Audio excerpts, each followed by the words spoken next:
Amahoro kuri mwebwe mwese muteramanye na televiziyo Isanganiro tubaha ikaze muri aya makuru mu Kirundi twabateguriye turahera kuri zino ngingo nkuru ziyagize. Amavuriro y'ibiterwa ngo agiye gukora mu gihugu cose. Umushikiranganji hajejwe uburimyi yabishikirije kuri uyu wa kabiri mu ntara ya Karusi yugurura ibikorwa vy'uyo mugambi. Ishirahamwe Parseme gishinze gukangurira abarundi guhindura ingendo rirashima ko leta yabonye ko amashirahamwe akora nkayo afise icyo aterera mu iterambere ry'igihugu. Ibi ni vyashikirijwe na Faustin Ndikumana rirongoye inyuma y'umubonano yahawe kuri uyu wa kabiri n'umushikiranganji wa mbere. Mukanya tuja mu idonido ryano makuru kazi.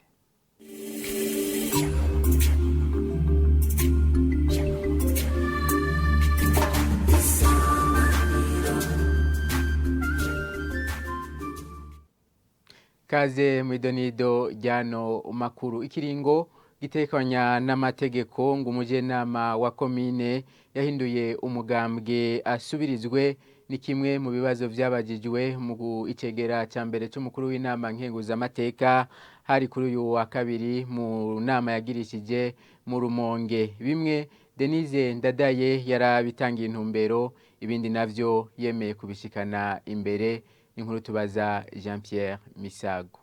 Iyo nama y'abatowe mu makomine, Jean-Marie Nduwimana musanteri wa komine Bugarama asaba ko hotanga uruhusha guko amakomine yosubiramwo integekanyo y'amafaranga ifatiye ku migambi bije hagati mu mwaka w'amafaranga.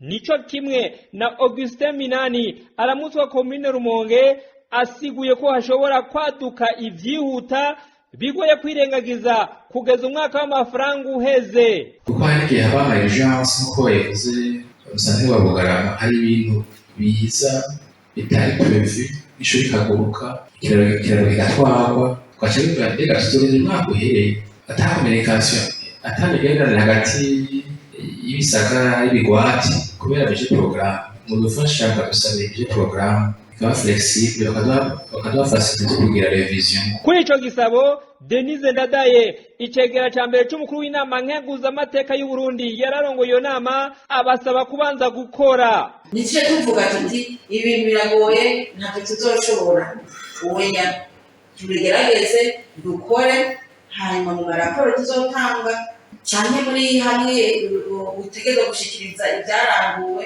niho hazobonekera ko byagoranye ko byasingene mubahiriza bije programme. Ikindi kibazo cabajijwe nico gutomoregwa neza umwanya usabwa kugira ngo umujenama yavuye mu mugambwe wamushikanye muri ico kibanza asubirizwe mu nama ya komine. Mbega kwagomba tubaze bifata umwanya ungana gute kugira ngo umujenama bataka ikibanza mu mugambwe aca gitakaza no muri conseil communal yarimo kugira ngo wamukwirikira protone adugi uko araho bigaragara ushobora gusanga yaratakaza ikibanza akagumaza gutora mu nama muri conseil communal atakisa kirumuga abo bafashe mu kumutwe. Aho umukenguzamateka Denise Ndadaye yavuze ko adatahura ikibazo mu nyuma ariko yemera kugishikana imbere.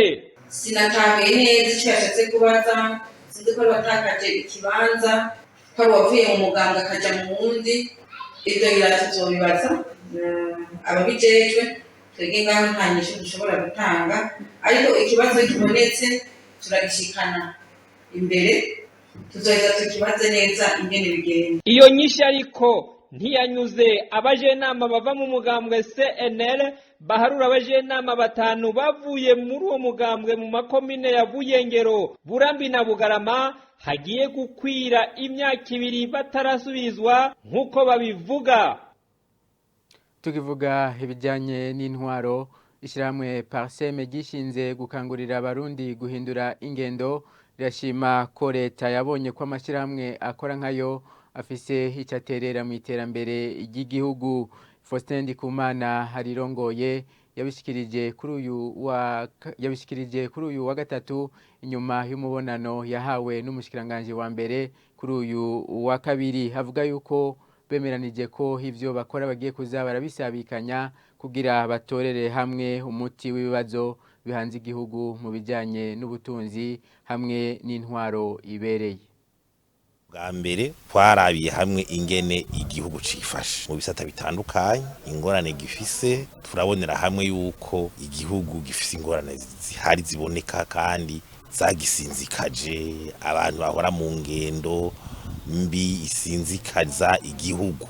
Ibi byose turabona ko byose by'ibiciro byose by'ubukene byose biza ni nk'ingaruka z'uko kuntu abantu bagiye mu ngendo mbi zo kudatsimbataza intwari ibereye mu bisata byose bitandukanye. Ibyo rero yabaye intambwe ko twashoboye kubibona kumwe kwasigaye inyishu yo gufashanya kubitorera. Mugabe caraduhimbaye hamwe bavuga bati umwe yabibona ukunda yibona uku hamwe bavuga tuti uja gukira ingwara arayirata twese twarabonye tuti nukuri mu bisata byose igihugu kirasinzikaye. Ikigira kabiri twarabiye hamwe imigenderanire yari ihari hamwe y'amashira hamwe yigenga na leta hanyuma turarabira hamwe turavuga tuti hari hagahitiye ibitameze neza aho usanga twe tuvuga tuti leta iraduhohotera iratubuza ibi leta nayo ngo wanguha ngo mwebwe ngo mukorana n'abagwanya ubutegetsi muri vyitso by'abansi b'igihugu muri abansi byose turavuga tuti ako kahise rero gahitiye tugahebe turabe imbere dukorere hamwe ico turagishima ako kahise turavuga tuti tugasezerana ndavuga kuvuga ngo leta nguko kandi twese dukorera umugabo umwe yitwa igihugu c'u Burundi. Ica gatatu nuko twashimye yuko yavuze ati burya rero ishira hamwe Parsem gishinze guhamagarira abantu ngo bahindura ingendo n'ivyiyumviro kugira dushikira iryo terambere. Ati burya iryo shira hamwe rifise akamaro kanini muri ibi bihe ati byo fasha leta mu bintu bidasanzwe mu kwigisha kuva hejuru no gushika hasi mu guterera ivyiyumviro mu gufata mu guhindura abantu kwerekana ibitegeza gukorwa n'ikati burya muri leta twebwe turafata inyoshe turoriyanta ibintu mbwa turakeneye abadufasha kubisasiriza kubisigura ati natwe twobashigikira nimbara mushaka guha inyigisho arabo muri leta n'abandi twofasha kugira ivyo bintu biboneke. Mu gisata c'uburimyi amavuriro y'ibitegwa wagiye gukora mu gihugu cose ngo akazotuma umwimbu wiyongera. Ibi nivyashikirijwe n'umushikiranganje w'uburimyi kuri uyu wa kabiri Karusi yugurura ibikorwa vy'uwo mugambi bise Plant Wise. Inkuru tubaza Blaise Pascal Kalarumiye. Abafundi b'indimo bashika 310 bagiye gukurikiranira hafi ibitegwa mu ndimo z'abanyagihugu mu makomine yose agize igihugu babivure bigwaye bakurikirane n'urudandazwa rw'imiti y'ibitegwa. Muri abo harimwo abashika 55 bajejwe gutanga inyigisho z'ubuvuzi bw'ibiterwa. Abo bavuzi b'ibitegwa bose bakaba bazokorera mu mavuriro bise Clinique des Plantes ashika 118 azoshingwa mu makomine agize igihugu. Nkuko vyashikirijwe n'umushikiranganje w'uburimyi ubworozi n'ibidukikije ku mugwa mukuru w'intara ya Karusi kuri uyu wa kabiri atanguza ku mugaragaro ibikorwa vyo kuvura indwara z'ibitegwa mu gihugu biciye mu mugambi bise Plant Wise ukorana n'ikigo cy'igihugu Izabu. Wayo mavuriro y'ibitegwa Clinique des Plantes azotuma umwimbu wongerekana bimwe biboneka. Umushikiranganje Niragira Santos ati abo bavuzi b'ibitegwa bakoze neza bizotuma imiryango igwiza mikoro n'igihugu gitera imbere. Asaba abarimyi kuzokumvira abo bahinga babituriye hari ico cose kibabakiye hama abo bafundi nabo baze bafashe kandi bakoreshe neza ku nyungu y'umunyagihugu ibikoresho n'ubumenyi bahawe. Abo bavuzi b'ibitegwa bakaba baronkejwe ibikoresho harimwo n'imashini mudasobwa ngendanwa izoheza ikabafasha kuza barungura ubumenyi guhanahana ubumenyi no gutanga raporo. Umushikiranganji ashimira ubuserukizi bw'igihugu ca Hollande kiriko gifasha muri uwo mugambi w'igihugu.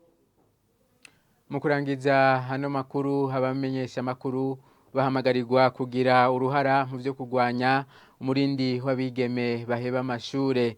Vyashikirijwe na Kanyamuneza Madonna jeje umugambi w'inyigisho Edufam mu runani rw'amashirahamwe y'abakenyezi Kafob hari mu ruganda rugenewe abamenyesha makuru. Izo nyigisho twateguriye abamenyesha makuru muri uno mugambi no kugira ngo abamenyesha makuru badufashe mu bijanye no kubahiriza agateka k'umukenyezi mu bijanye n'ibiganiro basanzwe bakora kugira bashobore gutahura gusumvya abandi kuko murazi abamenyesha makuru bumvirizwa n'abantu benshi mu gihugu cyose. Tukifuza rero kubahimiriza kugira ngo dufashe benshi bazokumviriza ku bijanye n'agateka k'umukenyezi, amabakorerwa umukenyezi bashobore kugira ico bahinduye. Ku bijanye n'indero y'abigeme turifuza ko abana b'abigeme mu bisanzwe mu mugambi wacu turifuza ko baguma ku mashuri, bakaguma ku mashuri, bakiga amashuri gushika bagaheza na za kaminuza. Rero nk'abamenyesha amakuru bashikana amakuru kure, turifuza ko abavyeyi, abarezi bose muri rusangi bagerageza gutahura ko abana b'abigeme ari nabo bategerezwa kugira ico baterereye mu miryango wanashaka no mu gihugu cose, kuko nibiga bagashika kure bazoshobora kwitunga batunge n'imiryango yabo. Intambamyi nyamukuru zituma abana batiga twabonye muri uno mugambi, hariho ubukene bw'imiryango, ico kiza ubwa mbere, ariko hariho nuko abana b'abigeme bahura no gutwara imbanyi batifuza.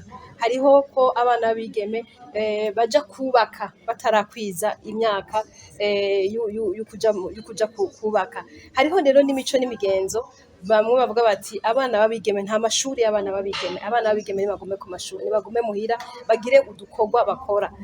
Ubwo bukene buranatuma rero abavyeyi barungika abana kuja kurondera ubuzi, bashaka bakabarungika mu Bujumbura kuza guca amahera.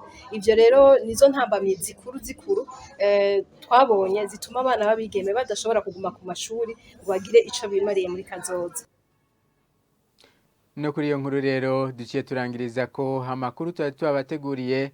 Reka nshimire mwebwe mwese mwafashe akanya ko kuyakurikira, abandi nshimiye ni bagenzi banje bamfashije kuyatororokanya, eka mbere no kuyatosora. Ibindi biganiro birabandanya.